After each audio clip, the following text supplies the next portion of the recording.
शुद्ध उपासना। इसके अंतर्गत हमने कुछ बिंदुओं पर भी विचार किया। प्रातःकाल हमने अंतिम बिंदु देखा था, क्या था उसका? ज्ञान के प्रकार। कितने प्रकार बताए थे? 3। कौन कौन से? शाब्दिक ज्ञान, आनुमानिक ज्ञान और प्रात्यक्षिक ज्ञान। कुछ उदाहरण भी दिए थे, मैंने बताए थे। व्यक्ति के अंदर सबसे अधिक ज्ञान कौन सा होता है? शाब्दिक ज्ञान होता है। आनुमानिक तो वो बहुत थोड़ा होता है। व्यक्ति पढ़ लिख सुनकर चिंतन नहीं करता, चिंतन की शैली है ही नहीं। ऋषियों ने कहा है 1 घंटा पढ़ने के बाद आप 1 घंटा कमरे में बंद हो जाओ, चिंतन करो, मनन करो, उस पर विचार करो कि ये जो बता रहा है वो ठीक है कि नहीं है, उसमें कैसा है क्या है, उस पर विचार नहीं करते। चिंतन की शैली आज समाप्त हो गई, चिंतन करता ही नहीं है। तो अनुमान कहाँ से आएगा? अनुमान लगाना चाहिए, चिंतन करना चाहिए। और आजकल तो ये मोबाइल और टीवी आ गया, वो अपनी मौलिकता खो देता है। जो व्यक्ति पूरा दिन पढ़ा रहता है ना, या टीवी में पढ़ा, उसकी मस्तिष्क की मौलिकता चली जाती, मौलिक विचार नहीं कर सकता वो व्यक्ति, समाप्त हो जाता है। इन्होंने खत्म कर दिया, स्वाध्याय खत्म हो गया, पढ़ता ही नहीं कोई व्यक्ति, रुचि नहीं व्यक्ति की पढ़ने में। बताइए, रुचि भी नहीं है, पढ़ता है नहीं। तो तात्पर्य ये है कि आनुमानिक ज्ञान भी इतना नहीं होता, और प्रत्यक्ष तो बहुत थोड़ा है हमारे पास। क्यों जी? बिल्कुल प्रत्यक्ष थोड़ा है। भारत की पॉपुलेशन कितनी है? जनसंख्या 1 अरब 40 करोड़, बराबर है ना? ये कौन सा ज्ञान है? कौन सा ज्ञान है ये? है शाब्दिक ज्ञान है। हमने 140 करोड़ लोगों को कहाँ देखा है? हमने अपने जीवन में 10-20 हजार व्यक्तियों को देख सकते हैं। भारत में गांव कितने हैं? 6 लाख गांव है। कितने गांवों को देखा आपने? देखा? हम मान रहे हैं, क्यों? ये हमारा शाब्दिक ज्ञान है। विश्व के कितने देश हैं? 200 के लगभग हैं। हमने देखा अमेरिका, ये पर हम मान रहे हैं ये है। ये कौन सा ज्ञान है हमारा? शाब्दिक ज्ञान है। तो व्यक्ति के पास शाब्दिक ज्ञान सबसे अधिक है, प्रात्यक्षिक बिल्कुल है ही नहीं ज्ञान, थोड़ा बहुत थोड़ा हुआ है प्रत्यक्ष तो। ठीक है, ये बिंदु समझ में आ गया ना? तीनों सब्जेक्ट क्लियर? आगे नया बिंदु ले चले? अच्छा, अब नया बिंदु लेते हैं, इसको समाप्त करो। अगला बिंदु है ज्ञान की अवस्थाएं। वो ज्ञान के प्रकार थे, अब ज्ञान की अवस्थाएं। Level of knowledge, level of knowledge, ज्ञान की अवस्था कैसी, कितनी है? कितनी है जी ज्ञान की अवस्थाएं? ज्ञान की अवस्थाएं मुख्य रूप से 4 हैं, एक 5वीं भी कह सकते हैं। मुख्य रूप से 4 अवस्थाएं हैं ज्ञान की अवस्थाएं। सुरेश जी याद रहेगा ना? हाँ, चलना है ना घर आपके? आए आपके बच्चे? नहीं आए? क्यों? चंडीगढ़ है, हो गया ऑपरेशन है? मंडे को होगा, ठीक हो जाएगा, चिंता नहीं करना, सब ठीक ठाक हो जाएगा ईश्वर की कृपा से। तो ज्ञान की 4 अवस्थाएं मुख्य रूप से लिखना है। सबसे पहली अभावात्मक ज्ञान। क्या कहा? अभावात्मक ज्ञान। दूसरी है ब्रह्मात्मक ज्ञान, अर्थात उल्टा ज्ञान, विपरीत ज्ञान, ब्रह्मात्मक ज्ञान। उल्टा ज्ञान क्या है? उसको मिथ्या ज्ञान भी कह सकते हैं। और तीसरी अवस्था है संशयात्मक ज्ञान। संशय रहता है ना, ऐसा भी है या ऐसा भी, ईश्वर साकार भी है या निराकार भी है, ईश्वर पापों को क्षमा करता है अथवा नहीं करता है, ईश्वर अवतार लेता भी है नहीं लेता है। 2 प्रकार का ज्ञान रखते हैं ना, ऐसा भी है ऐसा भी है। किसी एक विषय में 2 प्रकार का ज्ञान रखना, संशयात्मक ज्ञान। चौथा है निर्णयात्मक ज्ञान, जो वस्तु जैसी है वैसा ही उसको मानना जानना, उसका नाम है निर्णयात्मक ज्ञान। और एक पांचवी भी ऋषियों ने कहा है दृढ़ात्मक ज्ञान, निश्चयात्मक ज्ञान, अर्थात जो चौथी अवस्था है निर्णयात्मक ज्ञान, उसकी भी बार बार आवृत्ति करने से वो ज्ञान परिपक्व हो जाता है, दृढ़ हो जाता है, नहीं ये वस्तु ऐसी ही है। आवृत्ति करनी पड़ती बार बार। जैसे आपने बचपन में घूटा होगा ना, एक हजारों बार घूटते, तब A for apple, A for B for घूटते ना, तब जाके ये आता है, एक बार में आ जाता है। तो ऐसे ही है, आवृत्ति करनी चाहिए। तो कितनी अवस्थाएं? 5 हो गई।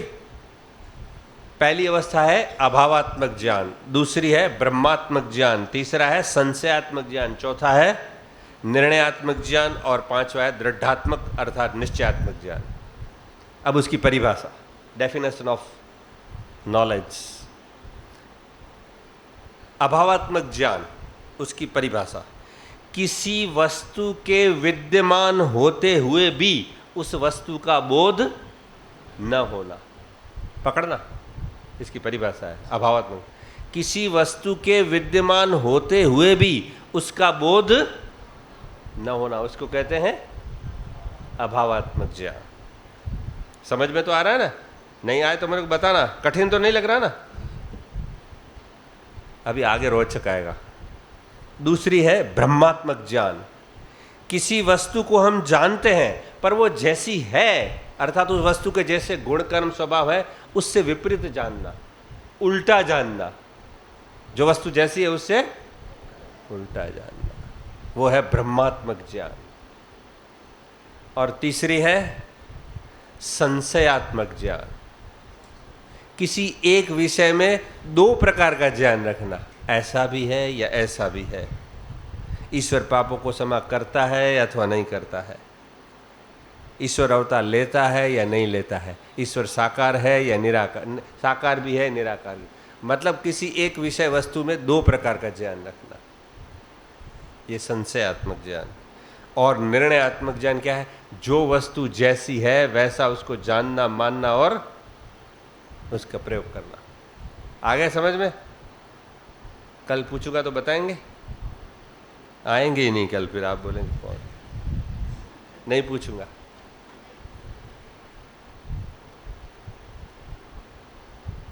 अब सुनिए, दृढ़ात्मक ज्ञान भी मैंने आपको बताया, जो है उसको आवृत्ति करना, जैसा हमने पढ़ा लिखा है उसको बार बार दोहराते रहना।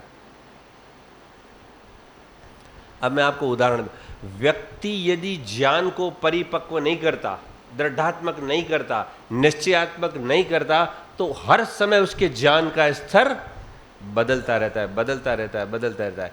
एक ज्ञान निर्णयात्मक है, आपको पक्का हो गया विश्वास कि ईश्वर निराकार है, लेकिन आप उसकी आवृत्ति नहीं करेंगे, बार बार दोहराएंगे नहीं, आवृत्ति नहीं करेंगे, उसको उस पर विचार चिंतन नहीं करेंगे, तो वो जो निश्चयात्मक ज्ञान है दृढ़, वो आपका संशयात्मक में चला जाएगा। हाँ ऐसा भी होता है, चलो पौराणिक मानते हैं तो चलो होगा,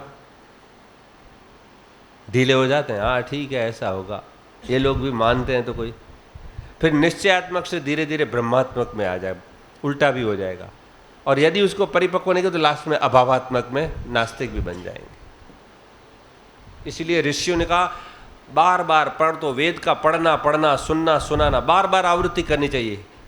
हम गायत्री मंत्र कितने वर्षों से बोलते हैं, है ना? अभी भर्गों का अर्थ पता नहीं है हमको। तो ऋषियों ने कहा जो पढ़ा लिखा सुना उसकी आवृत्ति नहीं करेंगे तो हर समय ज्ञान का स्तर बदलता जाएगा और अंत में वो अभावात्मक में आ जाएगा, नास्तिक जैसा हो जाएगा। इसीलिए आर्य समाजियों को लोग नास्तिक कहते हैं ना, ये लोग तो भगवान को रामकृष्ण मानते नहीं है, ये लोग नास्तिक हैं, कहते हैं आर्य समाजियों को ये नास्तिक है। क्यों जी? क्योंकि हमारा आचरण स्पष्ट दिखाई देता है, ये न कोई संध्या करता है, न उपासना, न कोई ईश्वर का गुण है इसमें, न दया परोपकार सेवा, कुछ है ही नहीं। इसलिए व्यक्ति का स्तर बदलता है। पहले संध्या करता था, नया थोड़े, हमारे शिविर में भी ऐसा है, शिविर में आ जाते हैं, 8 दिन रहते हैं, डंडे मारते हैं हम बराबर, ज्ञान के डंडे, वो डंडे नहीं, वो मारते हैं, दिन में 8-10 कक्षाएं लगती है, ज्ञान के डंडे पड़ते हैं तो सीधा हो जाता है। नहीं नहीं, अब तो मैं बराबर संकल्प लेता है, वहाँ के बोलता है मंच पे, आज से मैं संकल्प प्रतिज्ञा करता हूँ, रोज संध्या करूँगा, हवन करूँगा ये। लेकिन घर जाके करता भी है। नया नया जाता है, शिविर से आया है, जल्दी 4 बजे उठेगा, लाइट जलाएगा, सबकी नींद बिगाड़ेगा। घर में जो 2-4 बोले ये शिविर से आया है, नहीं तो 2-3 दिन करने देगा, लाइट जलाएगा, आवाज़ करेगा, लोगों को पता लगे मैं शिविर में से आया हूँ। अरे भले आदमी, उसको थोड़ा करते हैं। और रोज़ संध्या करेगा थोड़े थोड़े, लेकिन धीरे धीरे धीरे धीरे फिर आज दुकान जाना, आज ऑफिस जाना, थोड़ा छूट जाता है, फिर सब समाप्त, सब भूल जाता। थोड़े दिन करता है, 8 दिन 10 दिन, कोई ज़्यादा 15 दिन में ना, फिर बैटरी डिस्चार्ज हो जाती है, चार्जर होता नहीं है, चार्जर बैठे इधर है, फिर वो कहाँ रहेगा। तो इसी के लिए बार बार ज्ञान को परिपक्व करना चाहिए। देखो मैं अब हर समय हमारा ज्ञान बदल, मैं आपको उदाहरण देता हूँ, आपको समझ में आ जाएगा। अच्छा उदाहरण है, ये गद्दी रखी है, मैं रोज़ यहाँ आके बैठता हूँ, ये रमेश जी ने, मंत्री जी ने यहाँ गद्दी बिछा के रखी है मेरे लिए, बराबर है, रोज़ आके मैं तो बैठ जाता हूँ। अब एक दिन क्या, उन्होंने ध्यान नहीं दिया, गद्दी नीचे वो आ गई छिपकली, छिपकली बोलते हैं ना, जो मच्छरों को खाती है लाइट में, छिपकली बोलते हैं ना, हाँ छिपकली। अब नीचे छिपकली आ गई, दब गई। अब मुझे तो पता है ही नहीं, मैं तो रोज आके बैठ जाता हूँ, तो बैठ गया, और नीचे छिपकली दबी पड़ी है बेचारी। और मेरे जैसा 50-60 किलो का बाहर जाएगा तो बेचारी दबेगी ना। तो वो मेरा कौन सा ज्ञान है? छिपकली है, मुझे पता नहीं है, ये कौन सा ज्ञान है? कौन सा ज्ञान है? अभी तो आपको मैंने बताया परिभाषा, डिफिनेशन है।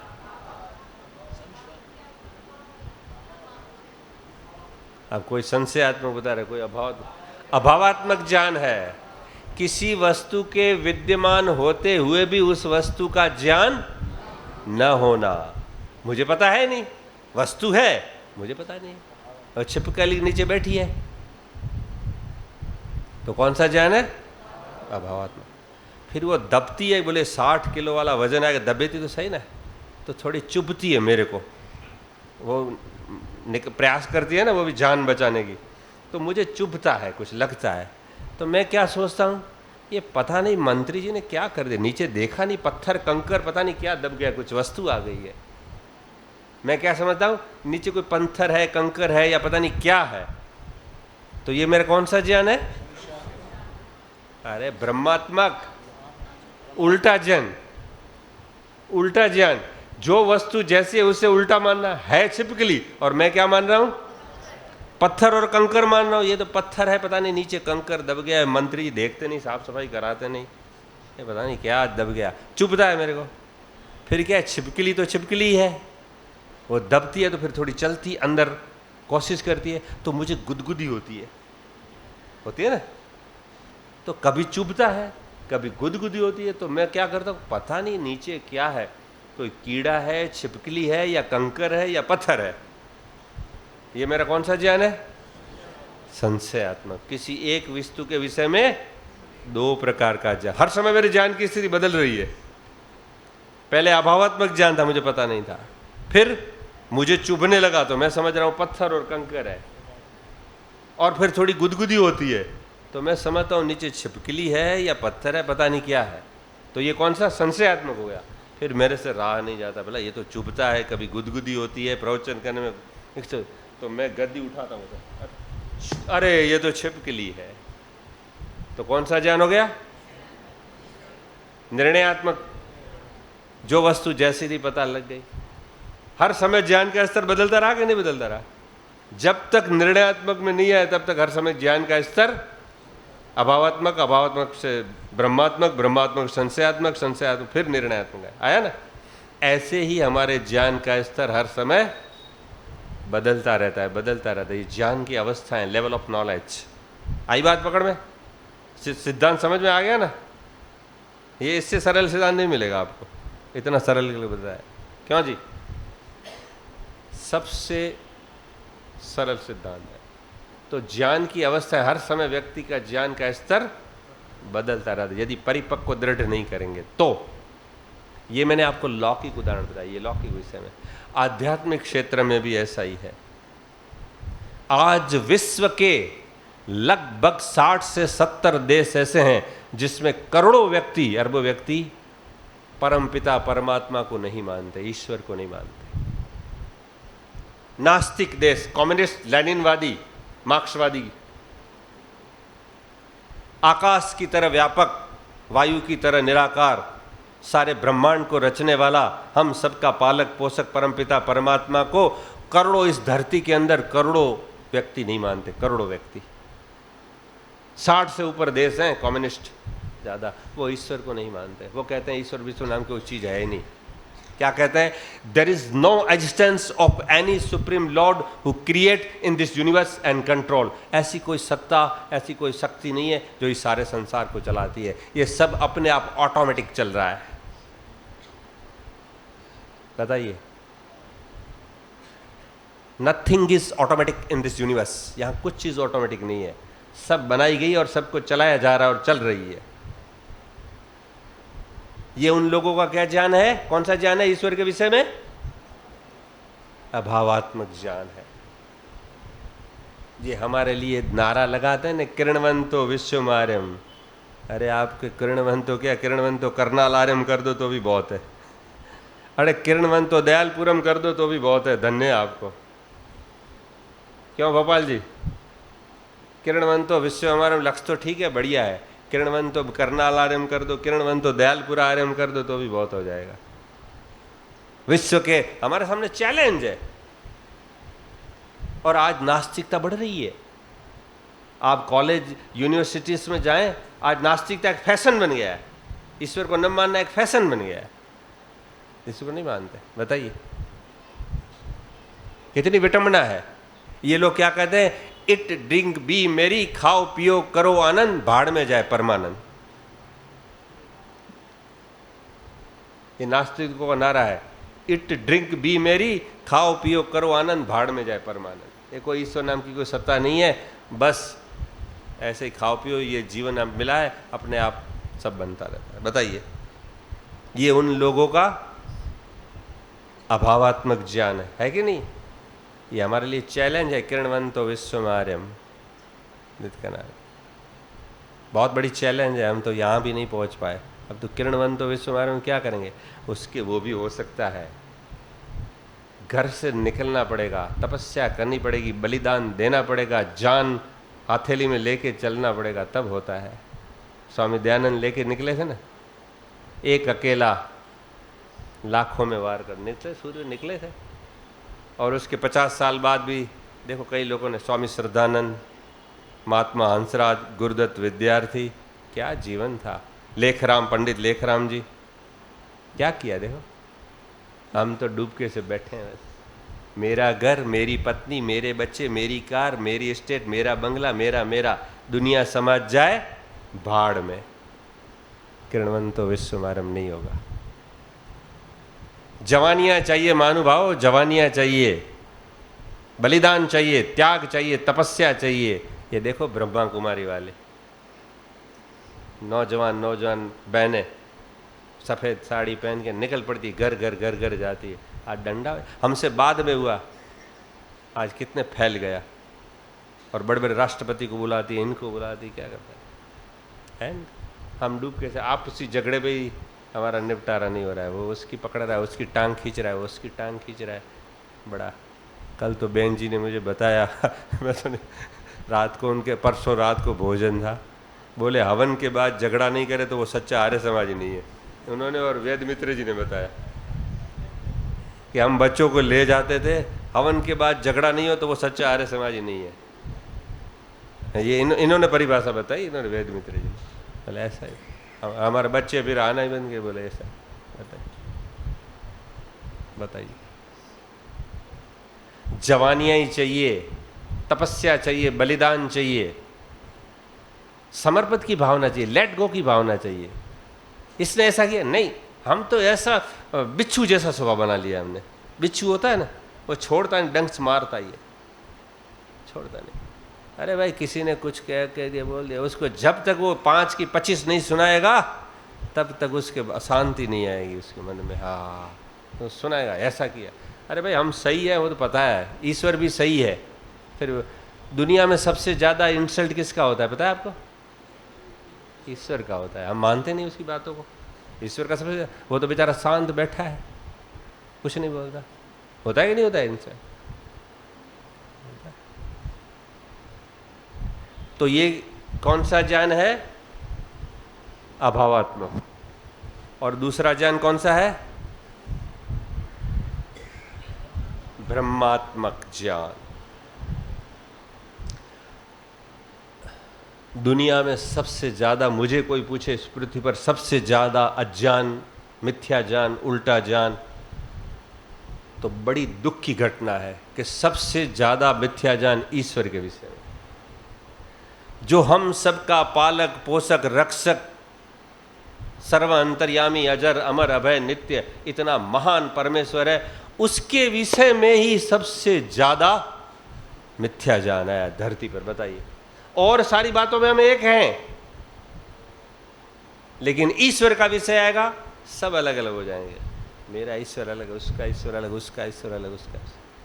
आप जाइए कॉलेज में, यूनिवर्सिटीज में, एक क्लास में 60 बच्चे होते हैं, पूछिए 2 + 2 = है कितना होता है? 4। ये दयालपुरा में 4 होता है कि करनाल में 4 होता है? सोनीपत में, पानीपत में, रोहतक में? 8 को 4 से गुना करो, 8 चौक कितना आएगा? 32। तो जापान वाले 804 को गुना करें कितना होगा? क्यों चेंज नहीं होगा? सारे विश्व में एक सिद्धांत चलते हैं, केमिस्ट्री में, फिजिकल में, बायोलॉजी में, कॉस्मोलॉजी में, शरीर विज्ञान, कितनी जितनी सिद्धांत है, सारा विश्व एक सिद्धांत पर चलता है। सारे, चाहे सारे विषय में, चाहे साइंस हो, भूगोल हो, बायोलॉजी हो, कॉस्मोलॉजी, कोई भी कोई भी कॉमर्स हो, सब में एक सिद्धांत है। लेकिन ईश्वर आएगा, नहीं हमारा तो ऐसा, हम तो नहीं मानते। अरे भले आदमी, जिसने एक सबको जन्म दिया, सबका पिता एक है, उस विषय में भ्रांति है कि नहीं है? सारे विषयों में एक है। कॉलेज में जाओ, यूनिवर्सिटी में जाओ, जापान में जाओ, अमेरिका में जाओ, 8 को 4 से गुना करो तो 32 ही आएगा वहाँ भी, चाहे अमेरिका में जाओ, चाहे जापान में जाओ, चाहे जर्मन में जाओ। लेकिन ईश्वर, हमारा ईश्वर अलग है, हमारा ईश्वर अलग। बताइए कितनी विटमना है। धरती पर सबसे बड़ा अज्ञान ईश्वर के विषय में है, और आर्य समाज का काम यही है। स्वामी दयानंद ने आर्य समाज की स्थापना क्यों की? सच्चे ईश्वर की स्थापना हृदय मंदिर में हो जाए, सबके हृदय मंदिर में। सच्चा ईश्वर, सच्ची पूजा पद्धति, सच्चा उपासना, एक भाषा, एक भूषा, एक वस्त्र, एक खान पान, एक सुख दुख, एक आहार विहार, सबका एक हो जाए, सब एक बन जाए। ये स्वामी दयानंद का सपना था, और आज बिखरे पड़े हैं सब। वो उधर जा रहा है, वो उधर जा रहा है। कितनी बड़ी भ्रांतियां है कि नहीं? व्यक्ति के घर से उसका मंदिर 1 किलोमीटर दूर है, मंदिर पौराणिक, तो वो क्या मानता है? ईश्वर मेरे से 1 किलोमीटर दूर है। क्यों यूं मानता है ना? और फिर जब घर से निकलता है मंदिर जाने के लिए, तो आगे चलता है तो 500 मीटर दूर आ जाए तो सोचता है अब ईश्वर मेरे से 500 मीटर दूर है। और फिर आगे चलता है तो ये मानता है ईश्वर मेरे से 100 मीटर दूर है। और आगे चलता है, प्रांगण में आ जाता है, अब देखता है सामने, हाँ अब ईश्वर मेरे सामने और मैं ईश्वर मूर्ति के आगे आके। क्यों जी? और इसका उल्टा भी उतना ही है। मंदिर से बाहर निकलता है तो सोचता है ईश्वर 100 मीटर दूर हो गया, और आगे चलता है तो सोचता है ईश्वर अब मेरे से 200 मीटर दूर हो गया, और आगे चलता है तो सोचता है ईश्वर 500 मीटर दूर हो गया, और घर आके, फैक्ट्री में आके, दुकान पे आके मानता है ईश्वर तो कहीं दूर है, इधर जो भी कुछ करना है करो। आज संसार में जितनी भी अनैतिकता, भ्रष्टाचार, जो कुछ भी हो रहा है, उसका मूल कारण यही है, हमने ईश्वर को कहीं दूर मान के रखा है। ईश्वर कहीं दूर है हमसे। बताइए क्या मान के रखा है? ईश्वर दूर है। वो केवल मंदिर में ही मानता है ईश्वर है, क्या एक किसी विशेष स्थान पर ही मानता है। और मंदिर में जाके भी क्या करता है पता है? जाके ही मूर्ति सामने आ जाती है, बिल्कुल आंखें बंद करके। मैंने कहा तू दर्शन करने आया तो फाड़ फाड़ के देखना यूं भगवान को, आंखें क्यों बंद करते हैं? आप देखना, हर एक व्यक्ति की स्वाभाविक है, मंदिर में जाते ही आंखें बंद, मतलब क्या दर्शन करने का? मैं आपसे मिलने आ रहा हूं आपके घर, तो मैं आंखें बंद कर लूं तो? सुरेश कुमार के घर जाना है, फिर आंखें बंद कर, क्या मतलब? आंखें फाड़ फाड़ के देखो। आप देखना, मैं तो 25 साल से गांधीधाम के अंदर पौराणिक मंदिरों में हवन करता हूं हर साप्ताहिक। पौराणिक में, घोर पौराणिक में, पॉश एरिया है, बढ़िया पॉश एरिया है। 25 साल से बड़ी बड़ी कारें लेके लोग आते हैं दर्शन करने, आते ही आंखें बंद। मतलब क्या है? दर्शन करने आए तो आंख खोल के करना, ये स्वाभाविक स्थिति है। इंद्र आंखें खोलने से इंद्र ईश्वर नहीं मिलता। कितनी बड़ी भ्रांतियां हैं। एक बार और बताता हूं। अहमदाबाद से एक ट्रेन चलती है, अहमदाबाद रेलवे स्टेशन पे आप खड़े रहेंगे ना, तो एक सर्वोदय एक्सप्रेस करके गाड़ी चलती है। कौन सी? सर्वोदय एक्सप्रेस। यात्री उसमें जाते हैं, बैठते हैं। कई यात्री, हम तो प्रयोग करते हैं, पूछते हैं आप कहाँ जा रहे हैं? हम वैष्णो देवी जा रहे हैं। अच्छा, क्यों जा रहे हैं वैष्णो देवी? ईश्वर का दर्शन करने के लिए हम जा रहे हैं। कहाँ? कटरा। कटरा से एक ट्रेन चलती है। कटरा रेलवे स्टेशन पे हम पहुंच गए। पूछा यात्री कहाँ जाते हैं? हम काशी विश्वनाथ जाते हैं। आप काशी विश्वनाथ क्यों जा रहे हैं? हम ईश्वर का दर्शन करने के लिए काशी विश्वनाथ जा रहे हैं। हम पहुंच गए वाराणसी, काशी। वहाँ के रेलवे स्टेशन से एक ट्रेन चलती है। उनको पूछा आप कहाँ जा रहे हैं? हम अयोध्या जा रहे हैं। आप अयोध्या क्यों जा रहे हैं? हम ईश्वर का दर्शन करने जा रहे हैं। हम अयोध्या रेलवे स्टेशन पर पहुँच गए। वहाँ से ट्रेन चलती है। आप कहाँ जा रहे हैं? हम मथुरा जा रहे हैं। क्यों जा रहे हैं? हम ईश्वर का दर्शन करने जा रहे हैं। हम मथुरा के रेलवे स्टेशन पहुँच गए। वहाँ से गाड़ी चलती है। आप कहाँ जा रहे हैं? हम द्वारिका जा रहे हैं। क्यों जा रहे हैं? ईश्वर का दर्शन करने जा रहे हैं। द्वारका वाले रेलवे स्टेशन पर पहुँच गए। आप कहाँ जा रहे हैं? हम सोमनाथ जा रहे हैं। क्यों? हम ईश्वर का दर्शन। यहाँ वाले उधर जाते हैं, उधर वाले इधर जाते हैं, इधर वाले उधर जाते हैं, इधर वाले उधर जाते हैं। जो जहाँ बैठा है उसको वहाँ ईश्वर मिलता ही नहीं। कितनी बड़ी भ्रांति है कि नहीं है ईश्वर में? इधर वाले उधर घूमते, उधर वाले उधर पैसा खर्च करके दौड़म दौड़ लगी पड़ी है। हजारों लाखों व्यक्ति रोज उधर से उधर, उधर से ईश्वर का दर्शन। अब जहाँ बैठे हैं जो हमारी रक्षा, वहाँ उनको ईश्वर मिलता ही नहीं है। बताओ कितनी बड़ी भ्रांति है कि नहीं है? बोले उधर मिलेगा, उधर मिलेगा। ईश्वर मिलता मंदिर में ही है। कहाँ मिलता है? मैं आर्य समाज की वेदी से बोलता हूँ, ईश्वर दुनिया के कहीं भी कोने में नहीं मिलेगा। केवल केवल केवल केवल मात्र मंदिर में ही ईश्वर मिलता है। बिना मंदिर के आप सिर फोड़ दो, कितने भी जन्मों को सिर फोड़ दो, मत्थे फाड़ो, फच्चे करो, ईश्वर नहीं मिलेगा, नहीं मिलेगा, नहीं मिलेगा। केवल मात्र मंदिर में ही मिलेगा। और मंदिर में जाए बिना ईश्वर नहीं मिलता। ईश्वर मनुष्यों के बनाए सीमेंट कंक्रीट के मंदिर में नहीं मिलता। याद रखना, ईश्वर मनुष्यों के बनाए सीमेंट कंक्रीट के पत्थरों के मंदिर में नहीं मिलता। ईश्वर मिलता है ईश्वर के बनाए मंदिर में। ईश्वर मिलता है ईश्वर के बनाए मंदिर में। हमने संधि विच्छेद नहीं की, पढ़ना है मंदिर, मन प्लस अंदर। संधि विच्छेद करो मंदिर का, मन प्लस अंदर। मन के अंदर जाएंगे, अंदर खोज करेंगे, ये ईश्वर के बनाए मंदिर में मिलता है। इन भोले नादान लोगों ने सीमेंट कंक्रीट के मंदिर बना दिए और ईश्वर को ढूंढ रहे हैं। मिलता यहाँ है निकट, और ढूंढ कहाँ रहे? Cement concrete. मिलता मंदिर में ही है, लेकिन मंदिर की परिभाषा नहीं जानी उन्होंने। मन के अंदर जाने से, मन को एकाग्र करने से, कहीं धारणा करने से, ध्यान करने से, समाधि लगाने से ईश्वर मिलता है, और हम पत्थरों में ढूंढ रहे हैं। बताइए, मिलता मंदिर में ही है, लेकिन ये तो वहाँ वाले वहाँ ढूंढ रहे हैं, वहाँ वाले वहाँ जा रहे हैं। This is waste of time, waste of money and waste of energy है। अरे रेलवे का फायदा करना तो और करो ना।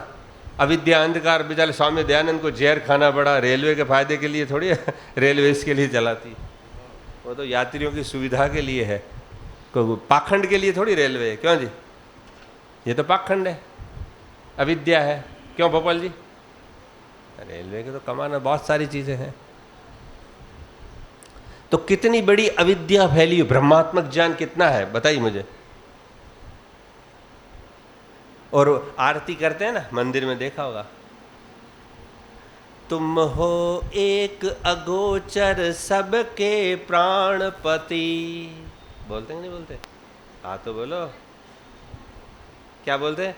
तुम हो एक अगोचर सबके प्राणपति। अपने पति को रोटी नहीं खिलाएगा उसको। अगोचर का मतलब क्या होता है? अगोचर का मतलब क्या होता है? हैं? जो आंखों से दिखाई, अनविजिबल, जो आंखों से बोलते अगोचर है और सामने 3-3, 4-4 मूर्तियां पड़ी है। बताओ कितना, ये तो ठग रहे हैं ईश्वर को। कहते तुम हो एक अगोचर। अगोचर का मतलब अनविजिबल, तुम आंखों से दिखाई नहीं देते और सामने 3 मूर्तियों को आरती उतार रहे। और कितना झूठ। देखो, तुम हो एक, सामने मूर्तियां 3 पड़ी है। अरे भले आदमी, तुम बोलते क्या हो, करते क्या हो, सुनते क्या हो, करते, पता ही नहीं है उनको, भेड़ चाल चलते हैं बस। अगोचर का मतलब अनविजिबल, जो इंद्रियों से जाना नहीं जाता। अगोचर का मतलब जो इंद्रियों से जाना नहीं जाता। गो का मतलब है इंद्रियां, चर, जो इंद्रियों में विचरण नहीं होता, इंद्रियों से। आगे अ लगा दिया इसलिए उल्टा हो गया, अगोचर, जो इंद्रियों से नहीं जाना जाता। अब बताइए कितनी बड़ी भ्रांति है। मेरे को एक बार वहां ले गए, वो कथा करवाते ना पूर्णिमा को, है पूर्णिमा को कथा करते हैं ना, वो पूनम की, लीलावती कलावती वाली करते हैं ना, है सत्यनारायण की कथा। यस यस यस, अभी याद आ गया, सत्यनारायण की कथा। तो एक जगह मैं गया, एक प्लेस में, मुझे याद है लगभग वो मुंद्रा था, मुंद्रा जो अदानी पोर्ट है ना, वहाँ मुझे नौजवान 2-4 से ले गए, किसी होटल में रखा था, मैं रहा था।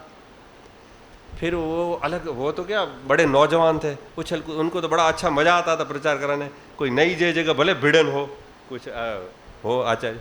तो एक जगह उस दिन कहीं उनके मित्र के घर, उनका ही कोई मित्र था, बड़ी ये सत्यनारायण की कथा थी। तो बड़े महाराज आए थे, वो वैसे गणपति जैसे इतना पेट निकला, धोती बोती पहन के बड़ा पाखंड कर रहे थे। तो उन्होंने फोन किया, पूछा हाँ कथा समाप्त होने के बाद लेके आओ आचार्य जी का थोड़ा प्रवचन रखेंगे। महिलाएं बहुत थी, मैं सत्यनारायण में तो वही जाती, लीलावती कलावती में। तो मेरे को, अब मैं बैठा थोड़ी देर, जब तक उनकी आरती लास्ट में होती है ना, आरती होती है, फिर वो थाल चढ़ाते हैं, भोग लगाते हैं। पहले आरती हो गई, फिर भोग लगाया।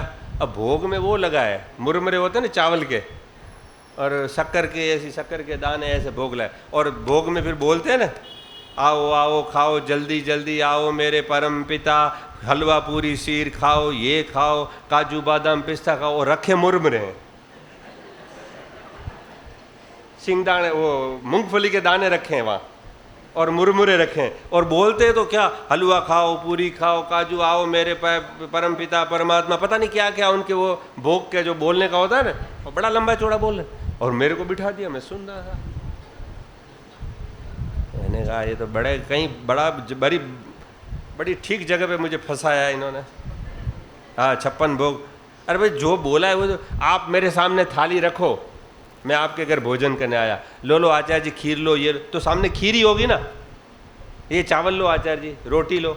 अब आप मेरे को दे रहे हैं मुरमुरे दाल, नहीं आचार्य जी हलवा लो, पानी का गिलास दे रहे हैं, आचार्य जी हलवा खाओ, ये हलवा अच्छा है। अरे भाई दे पानी रहे, तो मैं तो समझ गया किसके घर ये मुर्गे, मुझे फंसा दिया इन्होंने करना। क्यों जी? फिर मेरा प्रवचन हुआ, मैंने पहले ही कहा बोलो सत्यनारायण भगवान की जय। तो मैंने कहा सत्यनारायण तो हम भी मानते हैं, सत्य की जय होनी चाहिए। तो मैंने कहा देखो सत्यनारायण का मतलब यही होता है, जो सत्य, जो चीज़ जैसी है उसको वैसा जानना, मानना और उसके अनुसार व्यवहार करना। क्यों पंडित जी ठीक है? बोले ठीक है। तो मैंने कहा और उससे विपरीत नहीं करना, वो अज्ञान होगा, उल्टा होगा। तो मैंने कहा आपने यहाँ मुरमुरे रखे हैं, ये शक्कर के दाने रखे हैं, और आप बोल रहे थे शीरा पूरी, हलवा खाओ, काजू बाओ, सत्यनारायण की आ गई बिल्कुल बिल्कुल झूठ, जिसकी कथा कर रहे हैं आप बिल्कुल झूठ बोल रहे हैं आप। ओ महिलाओं का दिमाग खराब हुए, बोले ये कथा सुनी हमने, सब मैंने साफ कर दिया उनका। वो महाराज बोले मेरे मैं 2 घंटा लगाया, इसने मेरी आधे घंटे में मेरी सफाई कर दी सब। मैंने कहा ये क्या उल्टा पाठ पढ़ते हो आप, ईश्वर को ठग रहे हैं आप। जिसके जहां बैठे उसको ही तो दुनिया के साथ क्या व्यवहार करेंगे।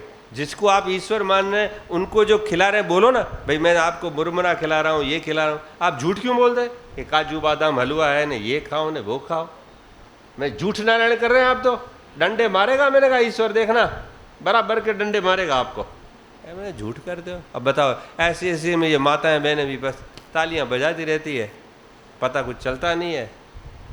सतवचन महाराज जो कहे, शादी में भी वही मंत्र बोल दे, मृत्यु में भी वही बोल दे, ये बेचारे हाथ जोड़ के खड़ी रहती सतवचन महाराज। अब बताइए क्या होगा, क्या होगा। तो आज ईश्वर के विषय में सबसे बड़ी भ्रांति है। अब एक माता जी घर गया, हम परिवारों में रहते हैं, पौराणिक, इतना मंदिर सजाया हुआ, बढ़िया मंदिर, और इतने सारे भगवान। सुबह उठते ही 2 घंटा लगाए, उसको स्नान कराए, उसको स्नान कराए, उसके कपड़े बदले, उसके कपड़े बदले, उसको खिलाए, उसको खिलाए, फिर 12 बज गए, सुलाए घंटी। अब भगवान का सोने का समय, जाके सुलाए, फिर पर्दे डाले ऐसे। अरे मैंने कहा बड़ी सेवा कर रहे हैं। समय पर सुबह उठ के स्नान पानी, फूल चढ़ाना, दूध चढ़ाना, फिर खिलाना नाश्ता, फिर दोपहर को कि भोग जो घर में भोजन बनता है थाल लेके खिलाए पिलाए, फिर दोपहर को सुलाए, फिर 4 बजे उठाए, फिर नारियल पानी पिलाए। पता नहीं हमको तो पिलाते नहीं, उनको पिलाते। मैंने कहा माता जी क्या, मैं आचार्य जी 2 घंटा में इस भगवान की सेवा में मेरे जाते हैं। अच्छा क्या करते हैं 2 घंटा।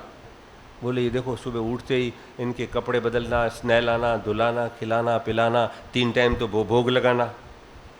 अच्छी बात है, मैं सब सुन लिया। मैंने माता जी बुरा नहीं मानो तो एक बात कहूँ। नहीं नहीं बेटा आचार्य जी आप तो, मैं आचार्य जी आपका बुरा आपको। देखो माता जी एक डॉक्टर से पूछना, किसी भी डॉक्टर से, जो व्यक्ति खाता है दिन में 3 टाइम, वो सोच नहीं जाए तो।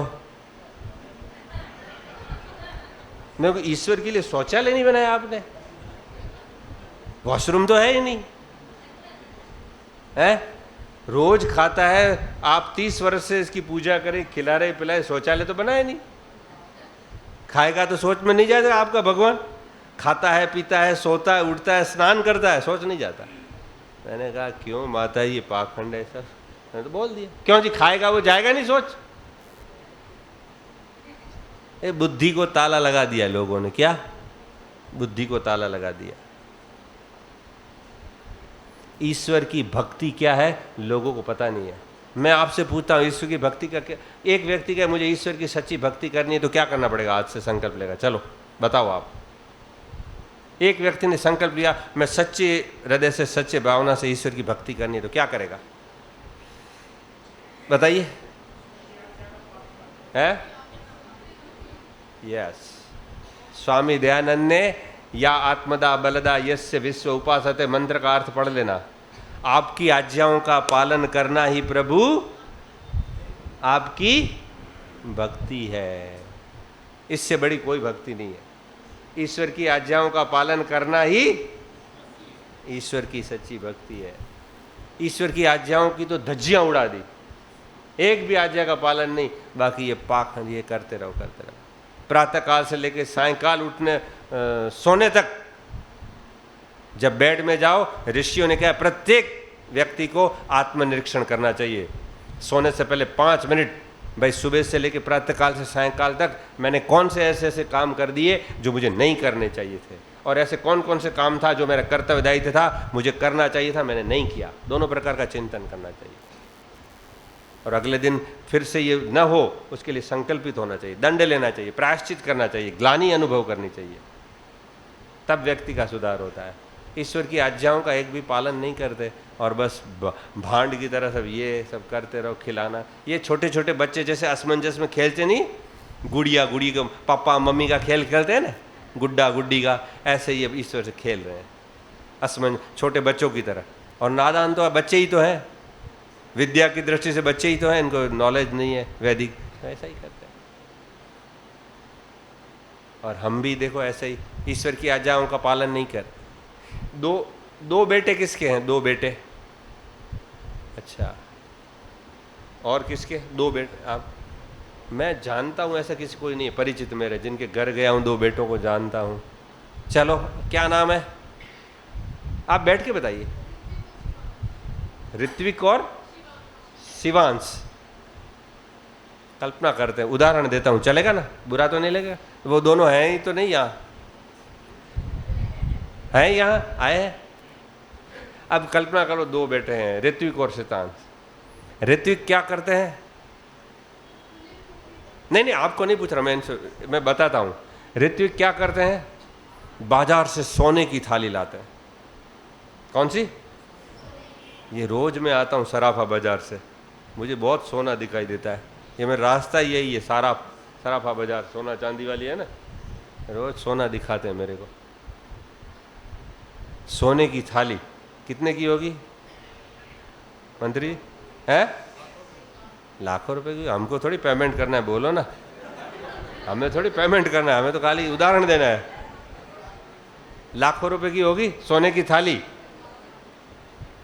चांदी का दिया, इंपोर्टेड अगरबत्ती, सुगंधित सेंट, बढ़िया फूल, और वो पाट बैठने का चांदी का जिसके ऊपर पाट पे बिठा दें।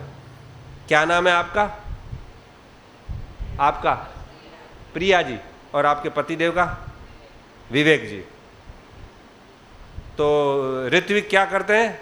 विवेक जी को और प्रिया जी को चांदी के पाट में बढ़िया बिठाते हैं ऐसे, दोनों माता पिता को। और सोने की थाली, चांदी का दिया, इंपोर्टेड अगरबत्ती, सेंटेड गुलाब फूल ऐसे, और रोज सुबह शाम जय जय विवेक पिता प्रिया माता करूं आपकी सेवा। सुबह शाम एग्जैक्ट टाइम पे 7 बजे, सुबह 7 बजे दोनों की आरती उतारते हैं, पिताजी की माता जी की। कौन? ऋत्विक जी। सोने की थाली, चांदी का दिया, सेंटेड अगरबत्ती, फूल ऐसे बढ़िया, और रोज सुबह जय जय विवेक पिता करूं आपकी सेवा, जय जय प्रिया माता, सुबह शाम। और शिवांग कभी आरती नहीं उतारता, कभी कोई थाली नहीं, कोई अगरबत्ती नहीं, कोई। लेकिन विवेक जी और प्रिया जी कहते हैं जाओ मेरे लिए बाजार से दवाई लाओ, दौड़ के लाते हैं। जाओ मेरे लिए बाजार से ये सामान लाओ, जाओ मेरे को पाँव दुख रहे, सेवा करो, तुरंत पाँव दबाने बजा दे। कभी आरती नहीं, कभी पूजा नहीं, कभी कुछ नहीं। और ऋत्विक को कहते हैं मेरे पाँव दबाओ मेरे लिए, नहीं मैं तो आपका भगत हूँ, मैं तो आपकी आरती उतारूंगा, जय जय विवेक पिता जय जय प्रिया माता करूँ आपकी। सुबह शाम घंटी बजाता रहे और ऐसी जोर से अड़ोसी पड़ोसियों की लगे आज से हो रही है सेवा। गांव को भी सुनाते हैं लोग, सुनाते हैं ना, ऐसी रोज सेवा करे और एक भी आज्ञा का पालन न करे कभी भी। पिता बोले जाओ दवा लेके आओ, मेरे पाँव दबा दो, मेरी, नहीं मैं तो आपका भगत हूँ, मैं तो आपकी आरती करूँगा, पूजा करूँगा, आज्ञा का पालन नहीं। और शिवा कभी भी कोई आरती नहीं, कोई पूजा नहीं। जैसे ही माता पिता बोले बेटा ये काम करना है, आज मेरा सिर दुख रहा है, तू थोड़ा मुझे हेल्प कर। हाँ माता जी अभी चलो। तो बताइए प्रिया जी कौन सा बेटा अच्छा लगेगा? है कौन सा बेटा अच्छा लगेगा? शिवांगी लगेगा? आरती करने वाला नहीं लगेगा? सोने की थाली में रोज सुबह शाम आपको बिठा कर, वो अच्छा नहीं लगेगा? देखो जब लौकिक पिता, यह तो लौकिक पिता है, केवल 2 पुत्रों के माँ है, माता पिता है, जब लौकिक पिता को भी ये चीज अच्छी नहीं लगी, आज्ञाओं का पालन करने वाला अच्छा लगता है ना? क्यों जी? जब लौकिक पिता को ऐसा, वो तो परम पिता परमात्मा है, अनादि काल से हमारी रक्षा कर रहा है, पालन पोषण, तो वो भी यही चाहता है कि मेरे बेटे मेरी आज्ञाओं का पालन करें। यही तो उसकी सच्ची भक्ति है। बस हम मार यहां खा जाते हैं, यही सच्ची भक्ति है। जब लौकिक पिता भी दिन जाता है, आज्ञाओं का पालन करना, यही भक्ति है। हम वो करते नहीं है। ईश्वर ने कहा रोज यज्ञ करो, संध्या करो, परोपकार करो, सेवा दो, दान दो, दया की भावना रखो, करुणा की भावना हो, प्रेम हो, सौहार्द हो, मिलजुल के चलो, गुस्सा नहीं करो, अहिंसा का पालन करो। ये ईश्वर की आज्ञाएं हैं। उसकी सब हम धज्जियां उड़ा देते हैं। और मुझे आज एक व्यक्ति ने कहा,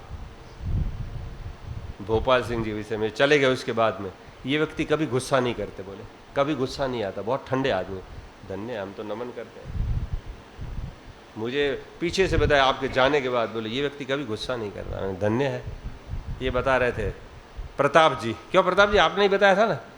हाँ, ये बहन जी ने भी बताया, नीलम जी ने। ये व्यक्ति गुस्सा नहीं करते कभी। बढ़िया है, आनंद है। दो व्यक्तियों की बहुत प्रशंसा सुनी मैंने, एक प्रोफेसर आनंद सिंह जी और भोपाल जी सिंह जी के। हाँ, नहीं, मैं तो जो सुनता हूँ वो बताता हूँ।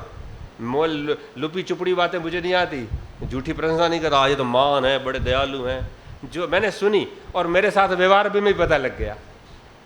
सबसे पहले आप फोन करने वाले दूसरे नंबर ये भोपाल सिंह जी थे। उन्होंने यहाँ के लिए उन्होंने निमंत्रण दिया पहले, क्यों बाद में रमेश जी से संपर्क हुआ। धन्य है। मैंने कहा इनकी भी सादाई तो देखता हूँ मैं, साइकिल से चलते हैं। मैंने देखा मार्क हम सब करते हैं। ईश्वर ने 2 आंखें दी, 2 हमने ऊपर लगा ली, पता लग जाता है। बड़े सनिष्ठ निष्ठावान हैं, समर्पित भावना है। ठीक है, कार्य करने की किसी की शैली थोड़ी अलग होती है, लेकिन भावना और निष्ठा में कोई अंतर नहीं है, सीखना पड़ता है। तो अच्छी बात है, हमको भी लगता है। जब लौकिक पिता इतना चाहता है तो हम भी, ईश्वर हमको चाहता है कि तू ऐसा बन। उपासना का मतलब क्या है? उप माने नजदीक, आसन माने बैठना। ईश्वर के गुणों का गुणवादन करके उन गुणों को अपने अंदर उतारना, उसका नाम है उपासना। हम जो ईश्वर आप दयालु है, करुणा के सागर हैं, दया के भंडार हैं, तो हमारे अंदर भी दया करुणा का भंडार आना चाहिए, तब जाके उपासना संध्या करने सफल है। अब संध्या करते हैं 50 साल से, वही का वही क्रोधी, झूठा, गुस्सेबाज, लड़ाकू, हिंसक, तो क्या संध्या का मतलब है? अंतर आना चाहिए संध्या करने में, लगना चाहिए ये व्यक्ति ये कर रहा है। 50, 70 साल, 80 साल का वही का वही स्वभाव है। तो ईश्वर की आज्ञाओं का पालन करना ही ईश्वर की भक्ति है। बोलो, तो ये कौन सा ज्ञान है? ब्रह्मात्मक अविद्या युक्त ज्ञान है। इसको हटाना चाहिए। देखो ईश्वर के विषय में कितनी भ्रांति है। राम और रावण का युद्ध हुआ आज से लगभग 9 साढ़े 9 लाख साल पहले, इतिहासकार बताते हैं। लेकिन ईश्वर के विषय में युद्ध नहीं हुआ। उसने ये नहीं कहा मेरा ईश्वर अलग है, आपका ईश्वर अलग है। कहा कौरव और पांडव का युद्ध हुआ इतना भयंकर, 5,500 वर्ष, लेकिन उन्होंने ये नहीं कहा आपका ईश्वर अलग है, मेरा ईश्वर अलग है। और आज तो बस ईश्वर के नाम पर ही लड़ाई झगड़ा आया, पता नहीं क्या क्या है। और ये भारत अंतर्राष्ट्रीय धर्मशाला है। सुबह उठते ही एक नया ईश्वर खड़ा हो जाता है। या आप 20 चैनल चालू करेंगे तो 50 बाबे आ जाएंगे सुबह उठते ही। ये सारे अपने अपने डुबली बजाते हैं। हमको किरणवंत विश्व में करना है, बोलने से नहीं होगा, क्रिया रूप में करना पड़ेगा आपको। हमारी हजारों वैदिक चैनल होनी चाहिए, उसमें दंदनाने चाहिए लोग। मोबाइल बंद कर दो, इनको बंद करना सिखा दो, बटन दबा दो। तो ये चीजें हैं। किरणवंतो विश्वमारंभ कब होगा?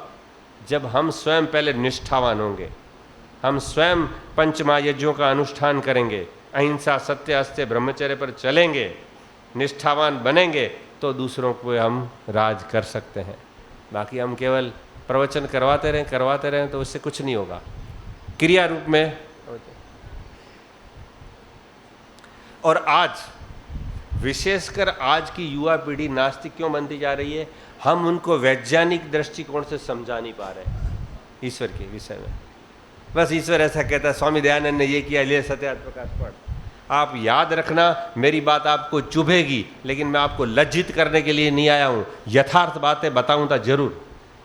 किसी को सत्यार्थ प्रकाश फ्री में बांट देना बहुत ईजी बात है, और बांटते हैं हम। मैंने देखा कई बार, सत्यार्थ प्रकाश में हमने इतने बांटे, हमने मेले में बांटे, इतने फ्री दिए, कुछ नहीं होगा। ठीक है, मैं उसका विरोध नहीं करता, उसके विरोध में नहीं हूं, आप दो फ्री में, लेकिन केवल आप ये मान रहे हैं कि सत्यार्थ प्रकाश फ्री में, फ्री की कोई कीमत नहीं, लेके व्यक्ति रख देता है, पढ़ता ही नहीं है, पढ़ता ही नहीं है व्यक्ति। और जो पैसा लेके खर्च करके ले गया वो पढ़ेगा, पैसा दिया है मैंने, पढ़ेगा, फ्री की कोई कीमत नहीं रहती।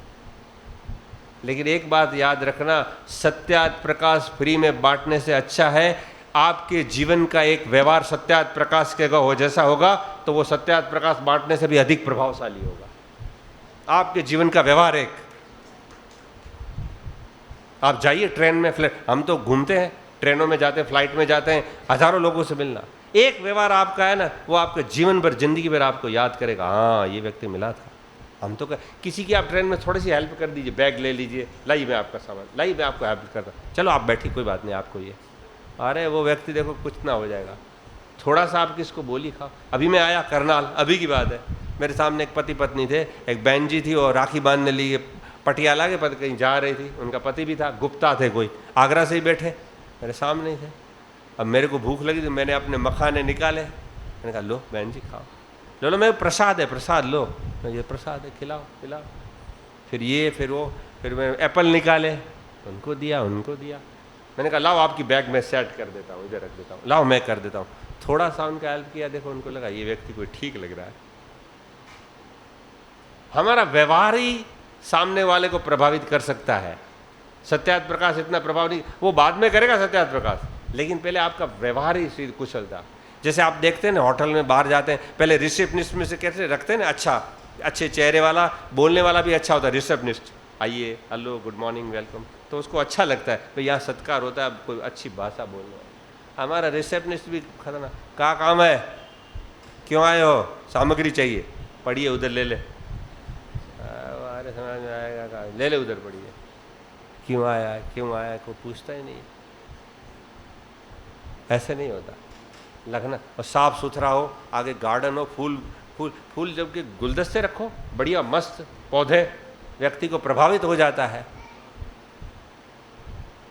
ये खतरे की घंटी उठ गई, ये खतरे की घंटी है।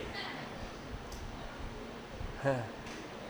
तो कहने का तात्पर्य क्या है कि ईश्वर भी क्या चाहता है, उसकी आज्ञाओं का पालन करना ही उसकी भक्ति है। तो हमें आत्मनिरीक्षण करना चाहिए। मेरा जीवन प्रातःकाल से सायकाल तक, जन्म से लेकर मृत्यु पर्यंत ईश्वर की आज्ञाओं का ऑथेंटिक, प्रामाणिक, नैतिकता पर, सत्य न्याय धर्म पर है। स्वामी दयानंद के शब्द, सत्य न्याय धर्म पर चल रहा हूं मैं कि नहीं। आत्मनिरीक्षण करेंगे तो पता चल जाएगा मैं ईश्वर भक्त हूं अथवा नहीं हूं। तो यही सच्ची भक्ति है, नहीं तो हम भी पाखंड ब्रह्मात्मा, हमारे आर्य समाजियों में भी है। ऐसा नहीं मानना कि हम पौराणिकों की निंदा करते हैं। हम आर्य समाजियों का भी मैं बताऊंगा। नास्तिक, 3 प्रकार के नास्तिक है, कल बताएंगे। अभी हमारा समय समाप्त हो गया। कुछ बातें मैंने आपको ज्ञान की अवस्था के अंतर्गत बताई। आप लोगों का बहुत बहुत धन्यवाद। ओम शांति।